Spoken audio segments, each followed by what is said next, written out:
Well, I hope you've been enjoying our journey through J.I. Packer's Concise Theology. Today we find ourselves at God's Almightiness. Now, maybe you've referred to God as Almighty, as the Almighty, or as being Almighty, but I wonder if you know what you mean when you're saying it. J.I. Packer helpfully breaks down this term Almightiness with two big but helpful words. He says that for God to be Almighty, that means that He's omnipresent and omnipotent. Well, let's just take them one at a time. What does it mean for God to be omnipresent? It simply means that God is present everywhere. God pervades all of existence as pure spirit. God is fully present in all spaces and fully available to any and all who call on His name.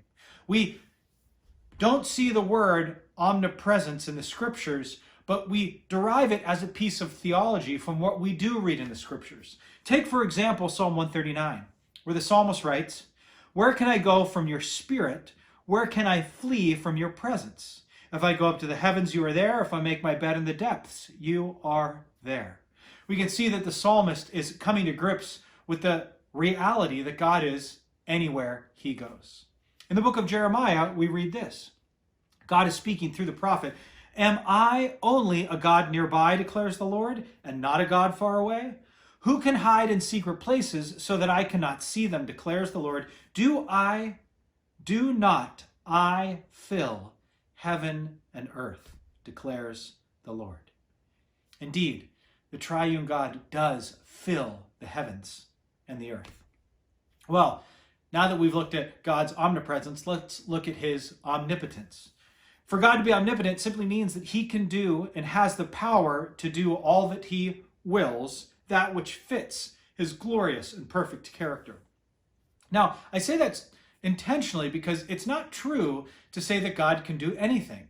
Certainly that's true in sort of the mind puzzle logic sort of way when we can think of God can't make a square circle. But more importantly, it means that God cannot sin. He can't sin in any way. Anything that would compromise His perfect moral character, God simply cannot do.